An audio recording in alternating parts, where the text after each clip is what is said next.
time for my virtual Jericho with John Mayer. Hello, good afternoon, welcome. Nothing has divided our community more than the possible creation of an LTN, a low traffic neighbourhood, in Jericho and Walton Manor. Now, new readers start here. 20 months ago, the roof fell in on Walton Street. Literally, it fell in. Huge sinkholes appeared at the south end. The road was closed and repaired at a not inconsiderable cost. Instead of which, the county council took advantage of that closure to put up a barrier and kept it going for 18 months and looked to develop an LTN in Jericho. The blue touch paper was lit. One group, largely based in Walton Manor, built an edifice on the closed road with dreams of a mini Holland pedestrianisation scheme. Defenders arose to save Jericho. The traders were strongest in voice. They claimed their trade had been driven away even before COVID. A third group came late to the party to save the LTN in reality to keep their end of the Walton Street traffic light. It is a bit like the life of Brian, all the various groups, so keep watching. Debate was very angry. I was threatened with death, as it turns out, by a coal merchant from Woodstock who never carried it out. What debate there is has taken place on this, the My Jericho Forum, only here. The sides have never really met. The county council hold the money and the ring. Yvonne Constance is the ring mistress. They consulted, and they came forth with a mouse of a scheme earlier this month. Let's look at what they're proposing. They're going to open the barrier. You're going to allow south-north traffic nearly unrestricted. So you come up from the station, you whiz up Walton Street all the way up to St Margaret's Road. North-south traffic is faced with a few impediments. No right turn from Walton to Worcester. Left turns only, with no U-turns allowed in Beaumont Street. Finally, no left turns at Little Clarendon Street. Walton Street cut off that rat run.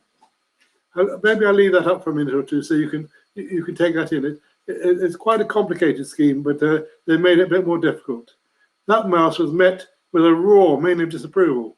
Only the traders totally in favour, with Jericho connections following their lead rather reluctantly. Locally elected representatives are lukewarm with the very best. Tonight, we've got 5 councillors representing alphabetical order they're presenting, so we don't have any advantages, plus local pressure groups who've shown up to make their case. Those who've not shown up are shamed with an empty chair. James Fry, you represent the north, dare I say, posher end of the street. What's your view? Well, thank you, John. I'll leave it to others further south, I think, to mention some of the problems with the current proposals about the no U-turn, for example, in Beaumont Street, which I'm sure will be violated. But I want to focus maybe on the big picture, and first of all on the problems that are already created further up top of Walton Street into Kingston Road. We were promised earlier, I believe, in advance of something being decided on the barrier, that there would be real action to stop the right turns into St Bernard's Road and Leckford Road. There is absolutely nothing about that in the latest scheme. And with the proposed opening up of the barrier, there'll be only more traffic trying to take those roads. So that is lacking from the scheme. More generally, my big concern is that we lack joined up policy today. The low traffic neighbourhood has virtually vanished. It's down to a pittance. And the ZEZ, Zero Emission Zone scheme, is starting soon. And then there's Connecting Oxford. I would love to see joined up policy on highways and transport in the area. That is lacking. We're having instead something like death by 1,000 cuts. And one issue which I feel is particularly missing from the discussions is what are we doing about public transport as an alternative? Many of the emails are from people who cannot get easily out of the area without public transport. There used to be a bus service that was subsidized for a while up Walton Street, Kingston Road. That isn't there. So this is a scheme that fails in terms of offering a comprehensive overall solution. And I'm sure we'll hear later about the problems of St Bernard's Road and Leckford Road. but they are completely left out of the latest proposals. Now, James, you mentioned public transport. 3 bus services have been tried and 3 have failed. Isn't that a good enough lesson for you? Hasn't the market decided about public transport? Well, I mean, you've heard today, I think it was today's news, the government is coming up with loads more money for bus services. This county council, under the COVID recovery measures, whatever they call it, has actually funded some new, of course, subsidized bus services in some rural districts. You have to do it. I mean, they need an overall scheme with funding. If you want to improve people's lives and improve the environment, you must offer them alternatives. Now, you don't get a vote because you're a city council, not a county councillor. But if you had a vote, what would you vote on this scheme? On this scheme, I would myself be rejecting the current proposals. Okay, let's move on. Now, you mentioned that one unintended effect of the closure has been the creation of 2 new rat runs in and out of Jericho, St Bernard's Road and Observatory Street. Later, Patrick Davey from the former, first Hugh Lee from Observatory on the flaws he sees in the consultation process. Over to you, Hugh. My name is Hugh Lee. I live in Observatory Street. If you look at the demographics of Jericho, there are many people who live in Jericho who do not have internet access, a higher proportion than many other areas of Oxford. Many of these people are disabled or too elderly to cycle or walk far, so they've been very badly affected by the Walton Street barrier. They've either had to drive further or pay higher taxi fares. These extra length journeys have not only been more expensive, but have also increased emissions. It's therefore essential that these people are able to take part in the current consultation. The leaflet we all received on Saturday the 6th gives a number to ring for paper plans. I've tried to ring this number every weekday since it arrived. It is the general inquiry number for the whole of the county council. For the first 4 days, none of the people answering knew anything about the consultation, and they'd never been able to put me through to anybody involved in it. I was promised that I would be rung back, but it took 4 days for Robert Freshwater to ring me, and he's the only person to get back to me. I asked for paper copies of the consultation. I was eventually delivered some paper documents, but they're not fit for purpose. They're worse than screenshots of the consultation. They have almost no room for people to write comments, and they end with, and I quote, "Now please submit your response by clicking Finish below." There is no address for returning the consultation. There should have been a reply paid envelope. I feel that all this is a blatant disregard for those without internet access. I hope the county councillors and all of us insist that this consultation is modified and extended to include those without internet access. People without internet access tend to be among the most disadvantaged, and they are the people whose views we should be taking into account most. Thank you. And now to our second local elected representative, Councillor Alex Hollingsworth. He's lived in Jericho for 30 years. He's standing for election here this May. Alex is one half of the Jericho political power couple. Alex, what's your view on this scheme? I don't define myself by who I have a relationship with, John. But as a councillor for Carfax currently, which includes the southern end of Walton Street, and a would-be councillor as candidate, as you said, for Jericho, I think what's been proposed isn't worthy of the name low traffic neighbourhood. To my mind, the definition of a low traffic neighbourhood is a fairly clear one that reduces the amount of traffic in a particular area, and that is what other schemes, not just in Oxford but across the country, aim to do. This one is perhaps unique in that it deliberately sets out to increase traffic in the neighbourhood. certainly there are issues with what we have now which need addressing, and the speaker from Observatory Street has just spelt out some of those. I'm sure Patrick will highlight the genuine and real problems in St Bernard's Road.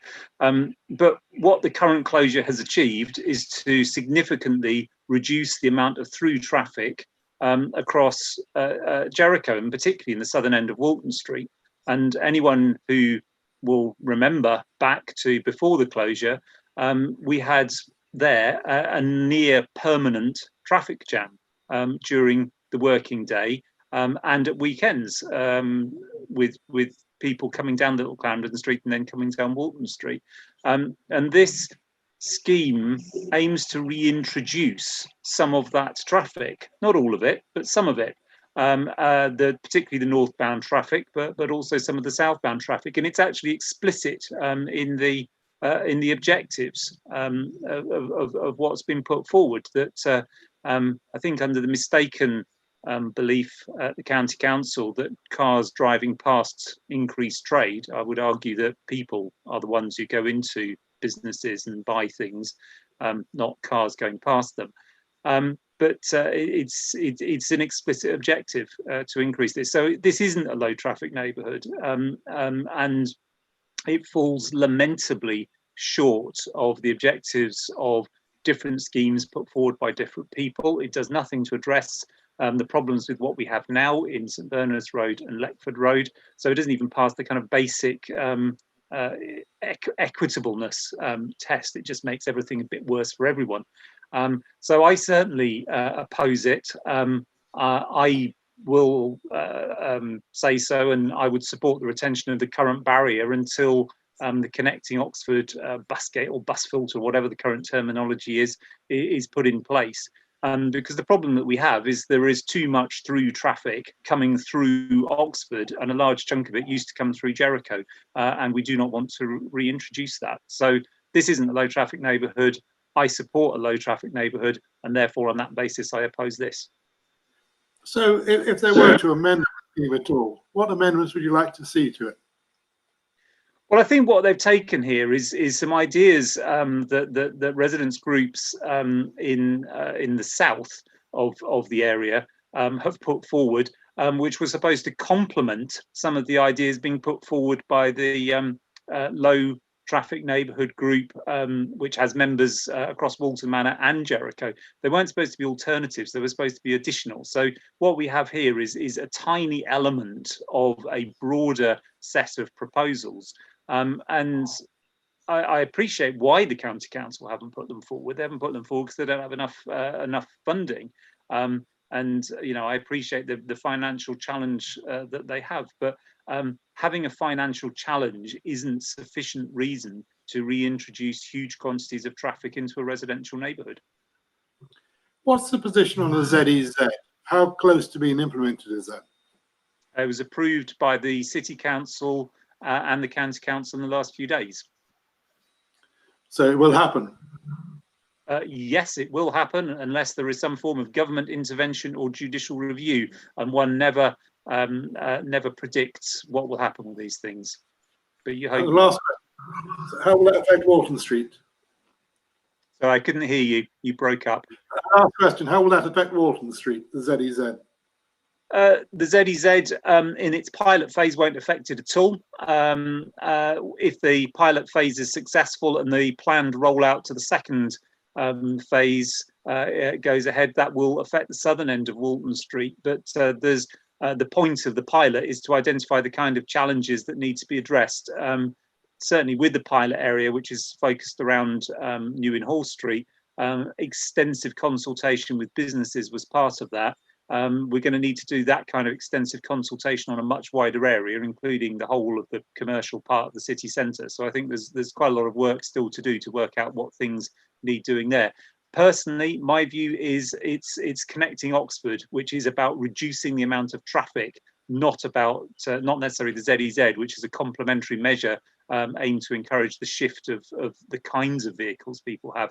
What we need is a reduction in the number of journeys. That's the fundamental thing that we need to do to improve traffic, not just in Jericho and Walton Manor, but in Oxford and across Oxfordshire. Thank you very much, Alex. Now I'm moving. A public forum should be exactly that. So no kudos to the first no-show, the Jericho traders. We'll give them an empty chair, shall we? They've squealed loudly, but have never been in a situation where they can be cross-examined. How much trade have they actually lost? Was it through Westgate? Or was it the Walton Street closure? Or was it COVID? 3 times they've been invited to my Jericho. 3 times they've not shown, with big excuses. It's not very inspiring, I'm afraid. To those who are here, let's choose to stay silent. Let's move to those with power or potential power. The county councillors. There are 2 present today. County Councillor John Howson represents the north of Walton Street, St Margaret's division. To declare a personal interest, we were at university together 50 years ago. John, what's your view of the scheme? Thank you very much, John.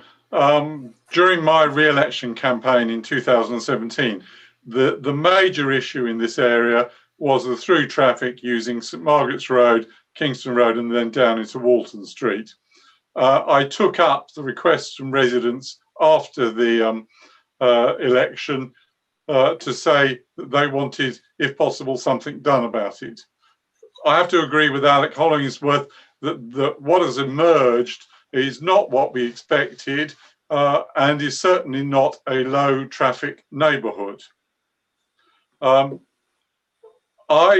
In terms of what is on the table, as far as my residents that I represent are concerned, have to say that St Bernard's Road will remain as the first road for traffic from both Jericho and the surrounding area wishing to exit the area.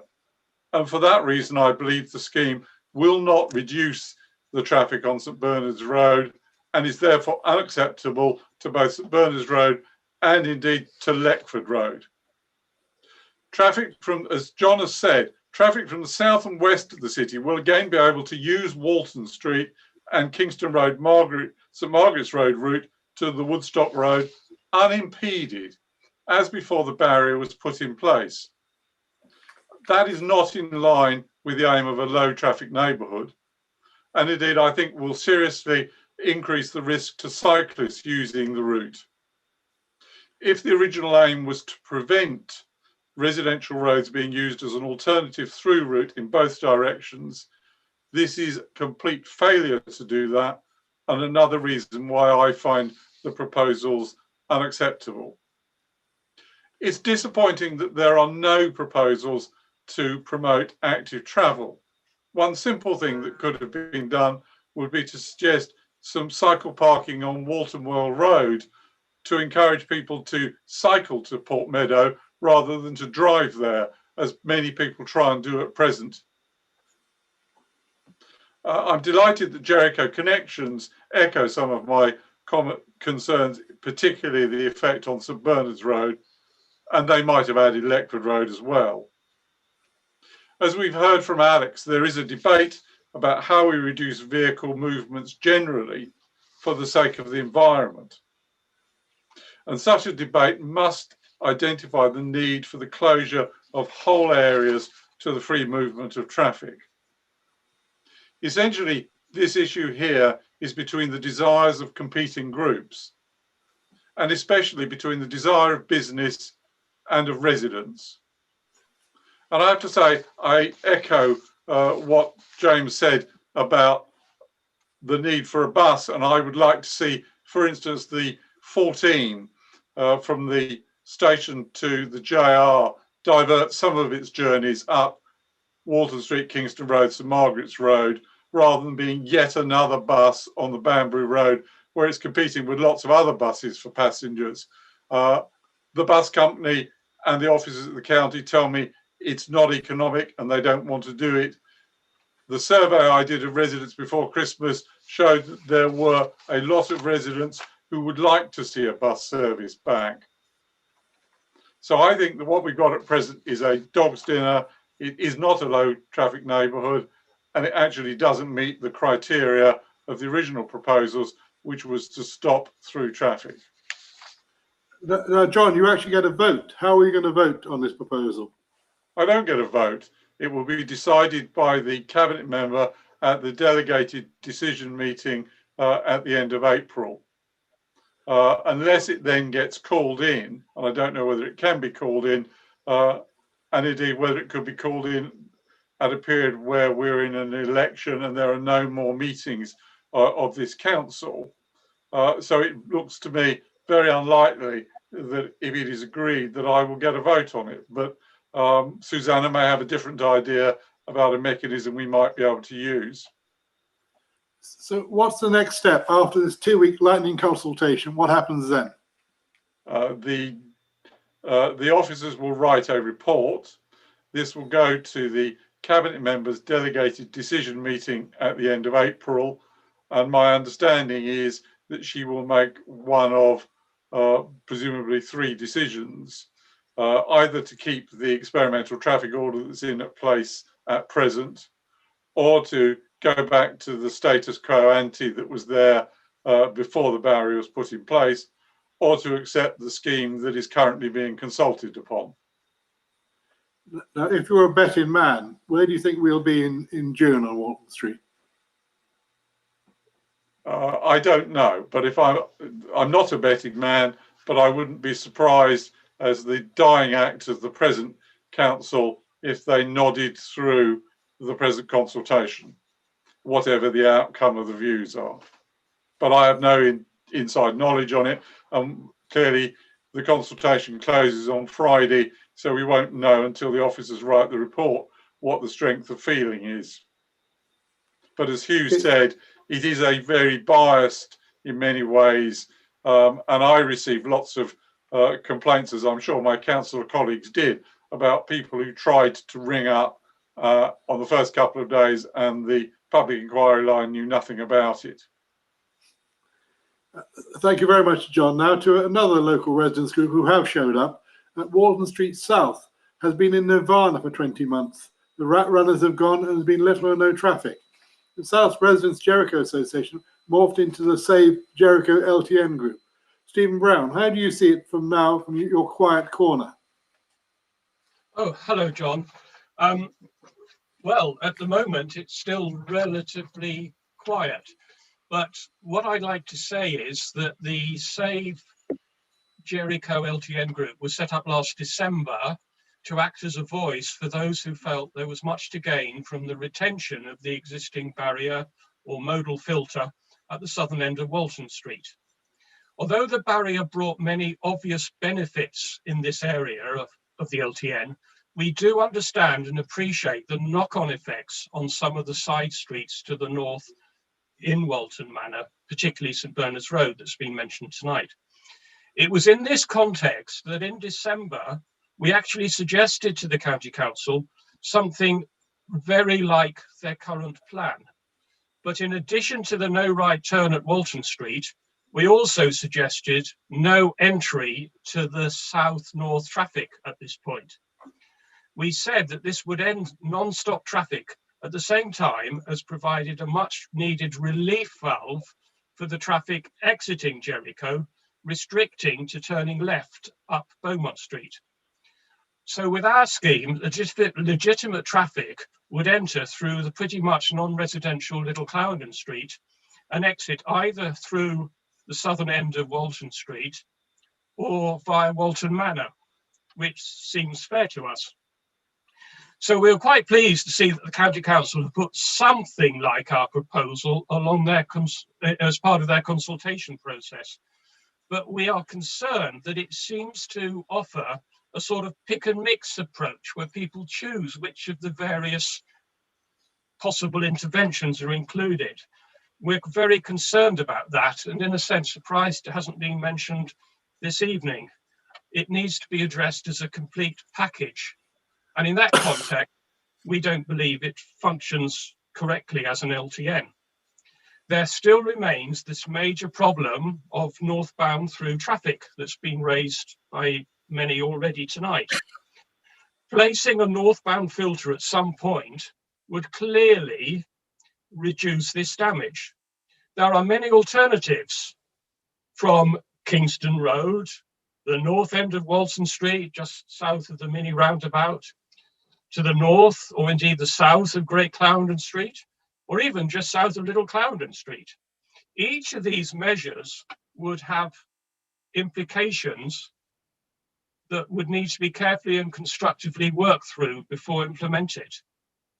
So, in our view, the most sensible, cheapest and proven solution is to retain the northbound filter at the junction with Worcester Street. This is the third option, which we understand is still on the table. In addition to its simplicity, there might be savings made by not requiring a no right turn from Beaumont Street, thus releasing funds for measures that we fully support in Walton Manor, which have been talked about but never introduced.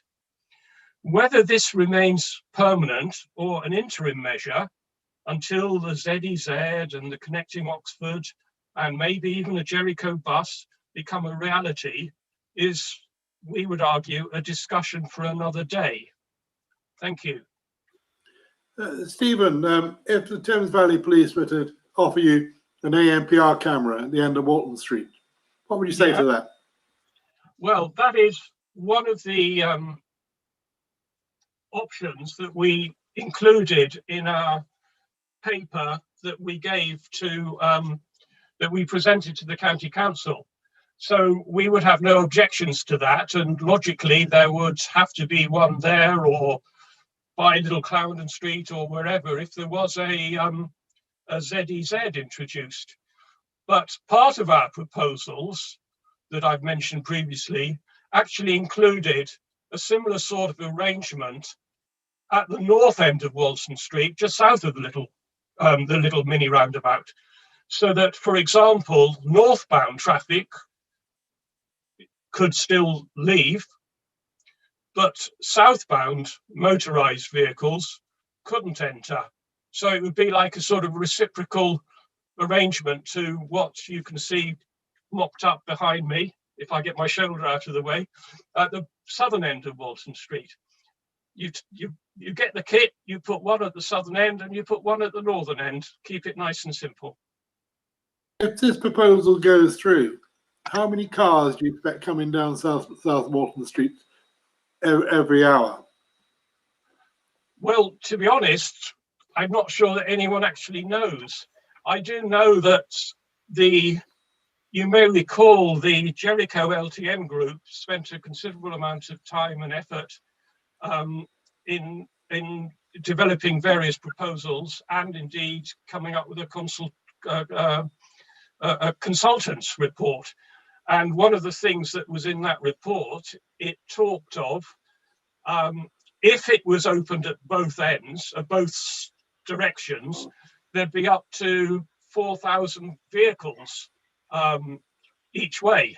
Now, clearly, what we're suggesting would be significantly less than that. My guess is 1,000, 2,000, who knows, just going southwards. But if that is what's needed to relieve the pressure further north, so be it. But looking in the long term, we've always argued that what needs to happen is a joined together approach whereby everything, an LTN, active traffic measures, travel measures, the ZEZ, and indeed connecting Oxford are all done as an integrated package. Now, clearly, if there was connecting Oxford and a bus gate at some point south of Jericho, that would then mean, I assume, if it was successful, there'd be considerably less traffic in this area anyway. So it's difficult to answer your question exactly, John. It'd be lovely to hear what the County Council think. Last question. If you had a vote, how would you vote on this scheme?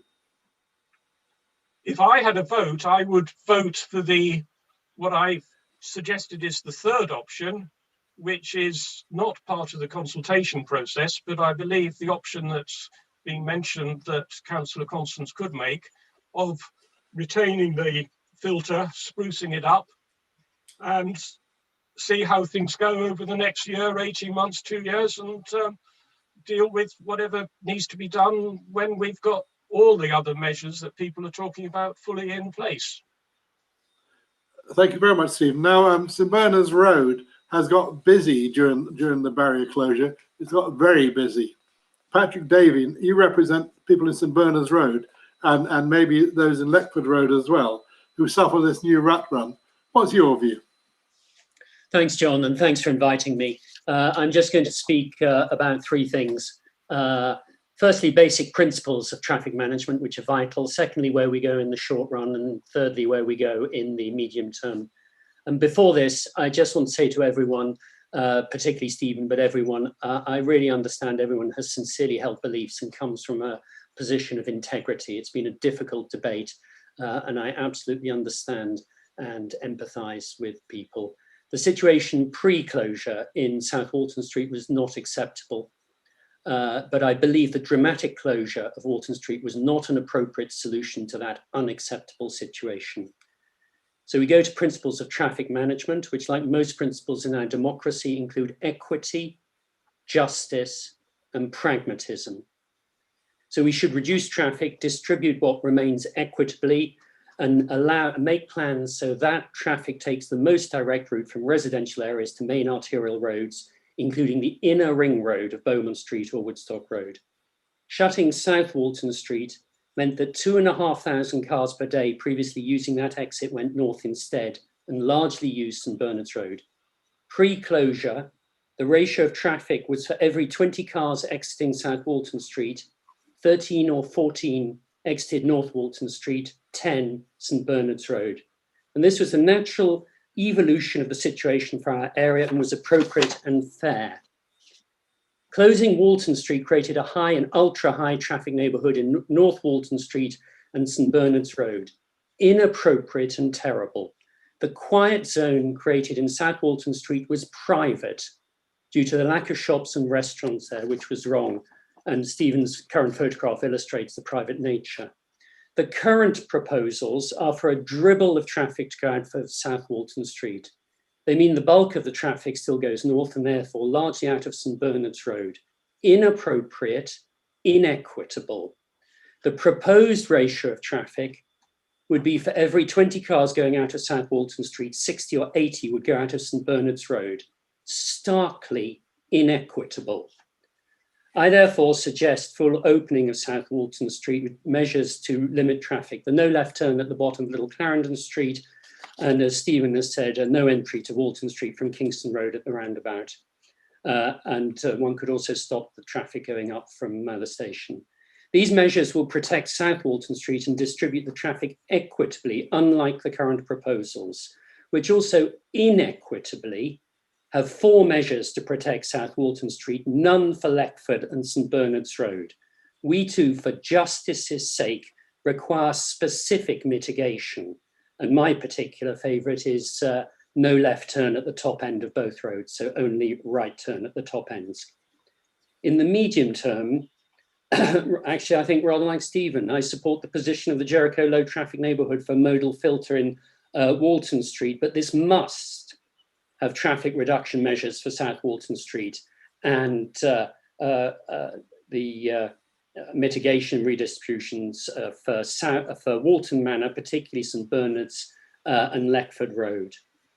The key to solving this is to attend to basic principles of equity, fairness and pragmatism. And I believe my solution works. Thank you. Now, Patrick, were you disappointed when you saw the scheme as it came out?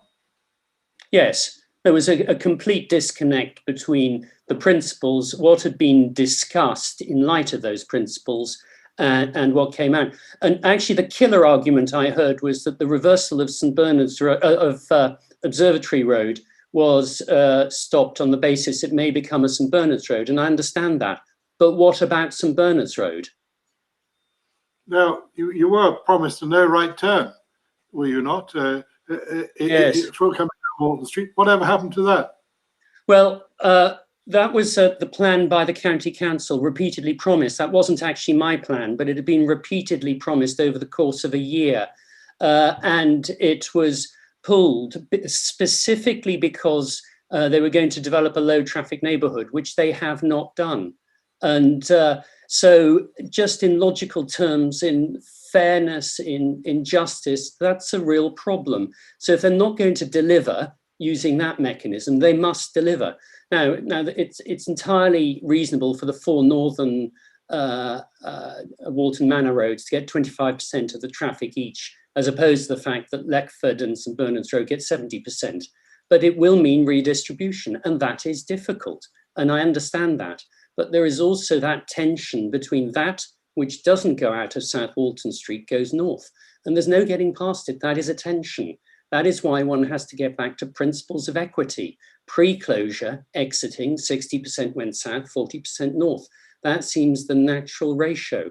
And I understand the desire for quietness, and because I feel it intensely. And I know where Stephen is coming from, because there was a miserable situation that required specific intervention by the council, which they failed to take. They happened to grab a passing fig because it was there, but it wasn't planned, and it wasn't strategically planned. It's a real problem. But they need to take into account the whole area, both South Walton Street, but also particularly St Bernard's and Leckford Road. What are you going to do if this scheme gets waved through? Don't know. I certainly support the development. I don't think this is the end of the story at all. I believe there will continue to be political pressure and pragmatic pressure to develop a scheme along the lines that Stephen has said and the Jericho LTN says, and the modal filter or pedestrianisation. I should add before any rebuttal that I'm Dutch, John, and I'm not always convinced when you use the term mini Holland that is flattering, and I have some issues with that. Now, you were allied to the Jericho LTN group. Did you ever think that pedestrianisation was a goer?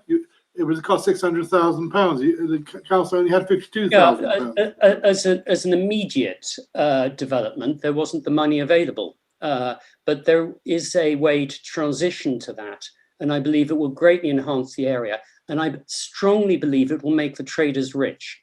At the moment, the high and ultra high traffic neighbourhood of North Walton Street, I believe, inhibits trade and makes them poorer. And we'll see what happens in North Parade. And also there's some major developments going on in Little Clarendon Street. I suspect unless they grasp hold of the traffic issue, their businesses will hemorrhage to both of those areas, and perhaps even Broad Street and the city centre and George Street as they develop less pollution and have a calmer ambience. So I think this is a moment of destiny. They need to choose whether they wish to be prosperous and have a community space, given everything that's happened, or not. So in its broad scheme, I still support, of course, the modal filter as a transition in 18 months or 2 years to pedestrianisation as the economy allows. Okay, thank you very much, Patrick. Now moving on to another local councillor, Susanna Pressel, you're county councillor for Jericho and Osney Mead. You're also half of another political power couple in North Oxford. What's your view? Yes, I'm county councillor for Jericho and Osney and city councillor for Jericho as well. And for Jericho, I'd like to see a scheme that stops all rat running traffic, a scheme that makes cycling much safer with slower moving other traffic, and a scheme that makes walking much more pleasant because the streets are quiet and the air quality is excellent. Health considerations are so important to my mind. The scheme that we go for needs to provide good access for deliveries to the businesses, of course, and to everybody's home. And the current proposals do nothing to stop or even reduce northbound rat running. So that's one of the major flaws. And I agree that things would be even worse for St Bernard's Road, and Observatory Street would get very busy as well. One of my particular concerns is the narrow pavements, and that hasn't been mentioned yet. Especially while we have to continue to maintain a social distance. Have you all noticed how many pedestrians now step off the pavement when overtaking somebody or when somebody's coming towards them. And they often do that without looking behind them. So as a cyclist, you have to be very careful not to suddenly have a pedestrian stepping out in front of you. If the barrier is removed and nothing's put in its place, somebody's going to get knocked down because they'll continue to step off the pavement in order to be socially distant. And I'm afraid there'll be a horrible accident or lots of accidents. And social distancing on the pavements, if they don't step off, will be impossible because in places they're so narrow, especially in South Walton Street. Another concern I have is that of air quality. We know, we hear new research every week, don't we, about how very damaging air pollution is for our health. And any more traffic in this area is not at all what we need, especially in the time of COVID, where we're all worried about breathing and our lungs. Other people have mentioned the need for a better bus service, and I certainly agree with that. We used to have a regular bus in Jericho, and I'd like to see that come back. There are already 2 or 3 regular or bookable different community bus services. They're aimed mainly at older or disabled people, but other people can use them at times, I think. And I'm trying to find the money to bring back Pick Me Up or perhaps a timetabled service again. That would certainly help, I'm sure. And then we could have buses running up and down Walton Street, though the county officers are convinced that you can't have ANPR unless you have a bus route. So that's another reason why it'd be good to have buses to control people who are driving where they shouldn't. So to sum up, this is not the LTN we were promised, and it won't encourage people to improve their health by walking and cycling more. It's altogether a very disappointing scheme, as other people have said. And one other point, the no right turn at the bottom of Walton Street into Beaumont Street won't work because a lot of people will simply turn left, do a U-turn, and then go off towards the south or the west as they wanted to. So there'll be lots of dangerous U-turning in the middle of Beaumont Street, which would be absolutely dangerous.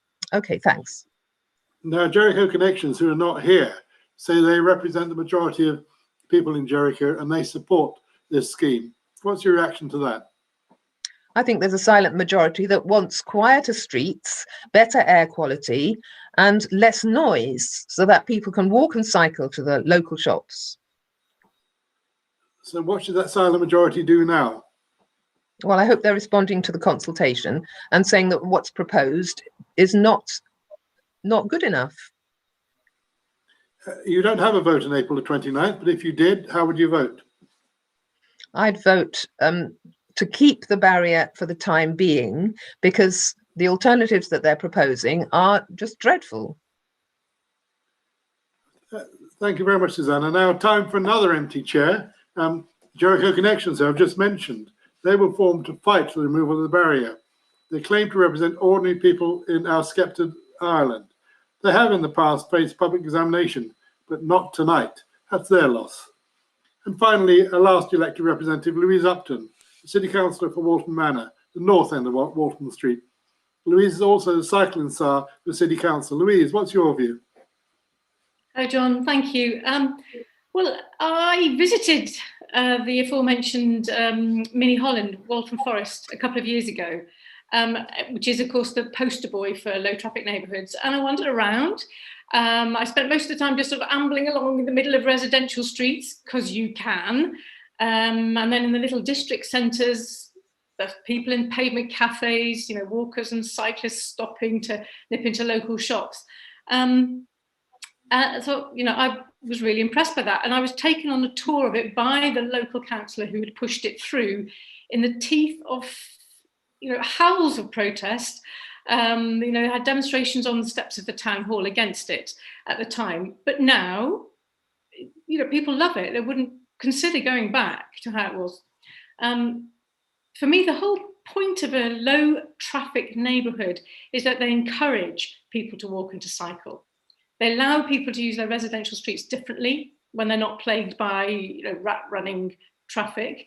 And the reason I think this is really so important, and we really need to do this in more and more places, is there's a really stark statistic about the fact that children today have a life expectancy of 5 years less than their parents.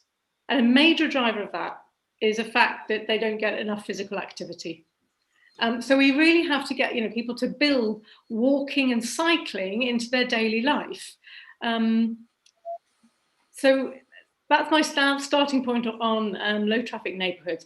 And now if we add to that for years, all of us councillors here on the call have been getting emails about speeding along St Bernard's Road, speeding down Kingston Road, rat running through that, congestion, terrible pile-ups there when as soon as you get any kind of blockage on Kingston Road, for example. And now it's made much worse because you have sat-navs that send more and more people down these little residential streets as soon as there's a hold-up somewhere else. So I had very high hopes, therefore, when I heard that the county council had received money from the Active Travel Fund and that they were thinking of funding, a low traffic neighbourhood for Jericho. Now, I can't design one. I think it needs a professional to design one. But in my mind, it would have modal filters in places, probably at the end of St Bernard's Road, to stop any through traffic there. And this doesn't have to be expensive. It can just be a large wooden planter. We can do something cheap to test it. But I think we do have to recognise the fact that low traffic neighbourhoods are inconvenient for some people, for some, if not all of the residents, okay? You will have to drive a bit further if you want to go out of your street in particular directions. But that's part of the carrot and stick. We have to make it less convenient to drive, but therefore much nicer, much safer to walk and to cycle along your street, down to purchase something on Walton Street, for example. So that there's a trade-off there, and I accept that for some people it is going to be less convenient, and I'm sorry about that, but the trade-off is you get better air quality. It is much safer for walkers and cyclists, people in wheelchairs, people pushing buggies.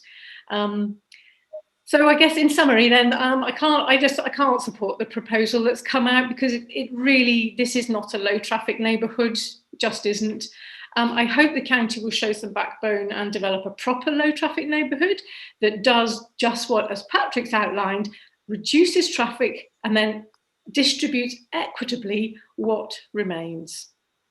Now, if you saw the BBC today, they say the low traffic neighbourhoods are more divisive than Brexit.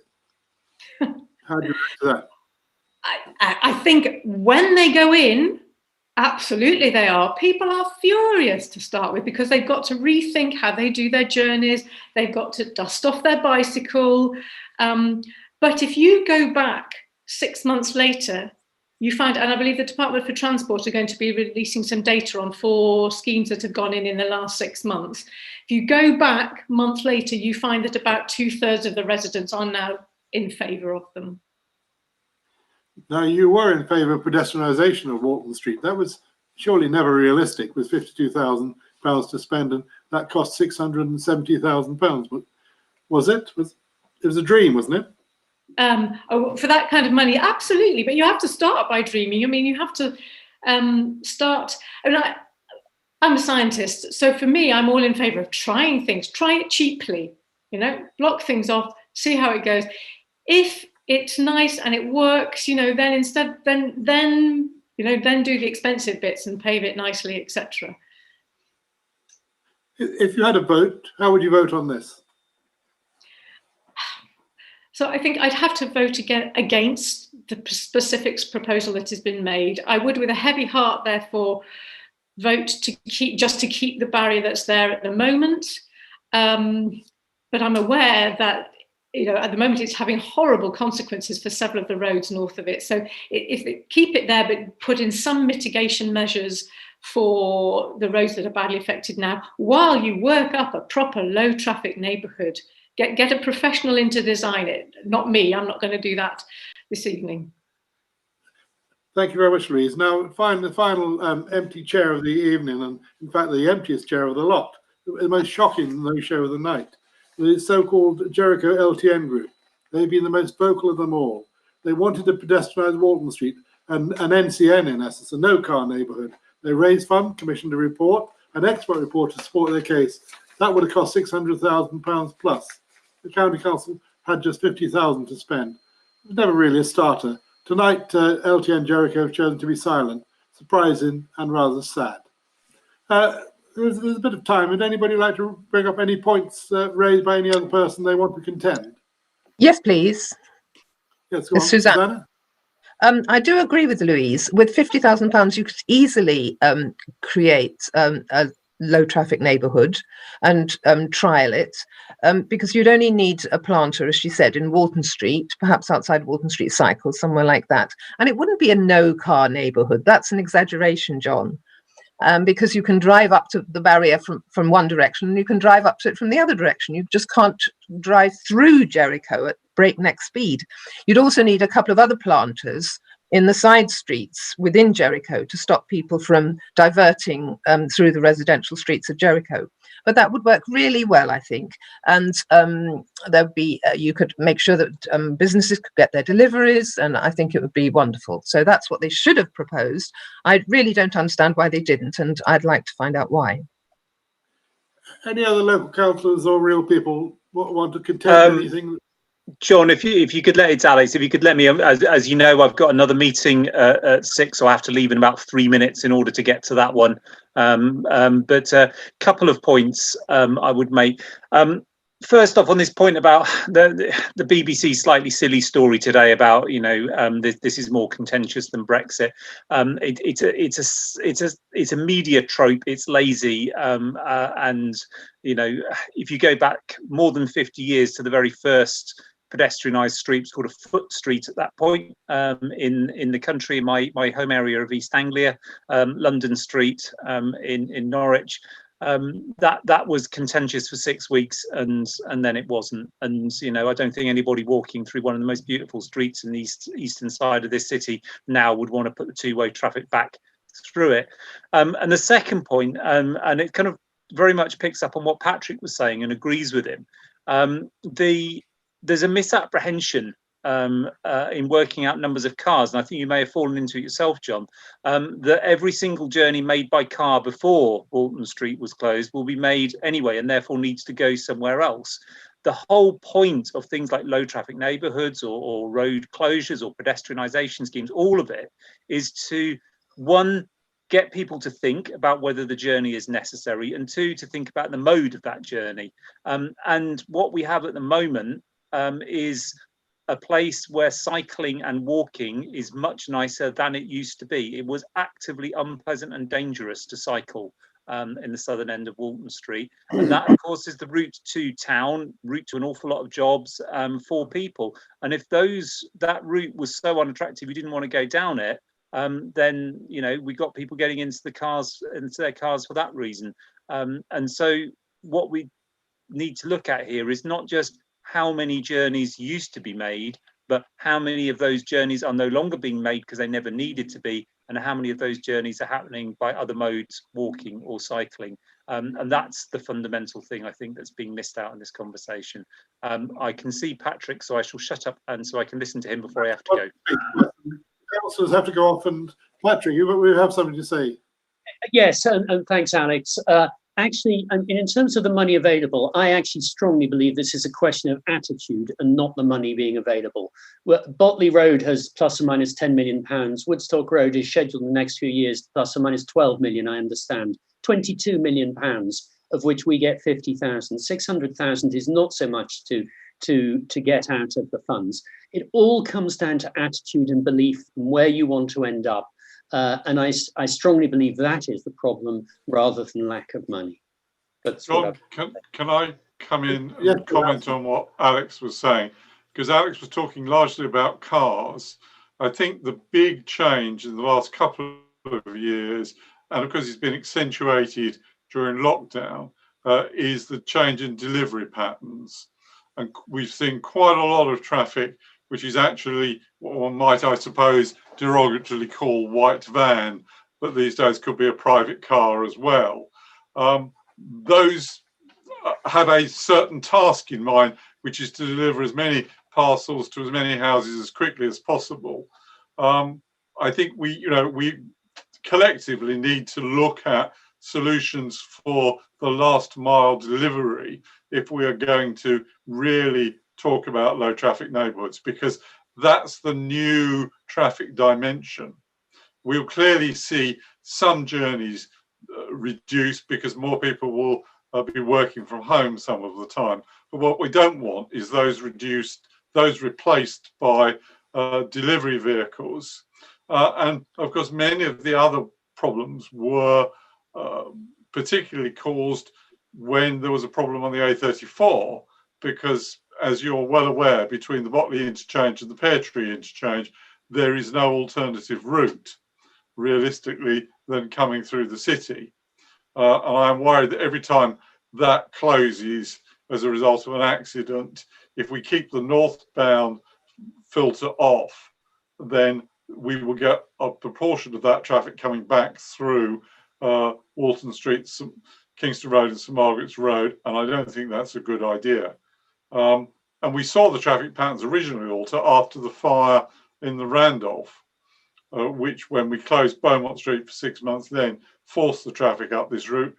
And that was before sat-navs, but quite a lot of people carried on using that route, particularly commercial vehicles.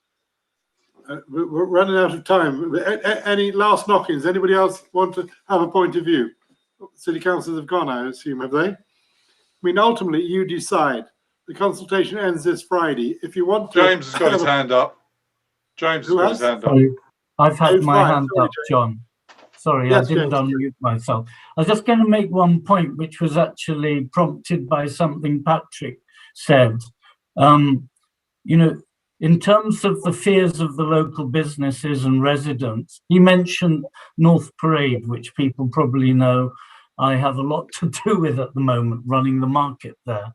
But the street has had barriers put in. They were not costing hundreds of thousands of pounds. We've had consultation. It does have residents. And what's interesting is, even without students around, even with lockdowns, some of those businesses are thriving.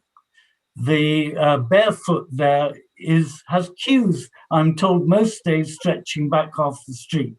They have a shop in Walton Street. I'd love to know whether, as and when it opens, it ever does as well, because North Parade is nice. And as soon as the pubs reopen, they're going to have licenses, because I paid for them, to have their tables out in the street during the daytime.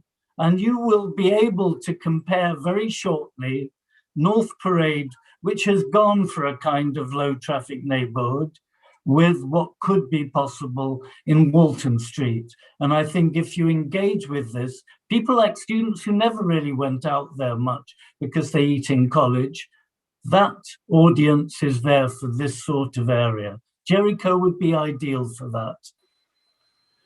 Thank you, James. Right, so we run out of time. Ultimately, you decide. The consultation ends on Friday. If you want to put your point of view in, go to the consultation homepage, which I think is on your screen now, and put your point of view. The County Council Cabinet meets on April 29th, point a way forward. You can influence even there. Maybe it could even be the status quo. The barrier might stay. Eventually, though, you have your say in sitting council elections on May the 6th. Use your vote often and wisely. So whatever happened to Walton Street, a return to the 2019 mess surely is not on the table, is it? I'm looking forward to next week. You know, every week we do a different subject. Next week, it's going to be the Jericho Boatyard, another local running saw that's been there for 15 years.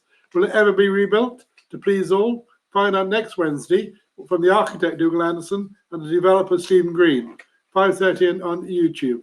No need to book, just show up. And all the My Jerichos for the last year are out there on YouTube.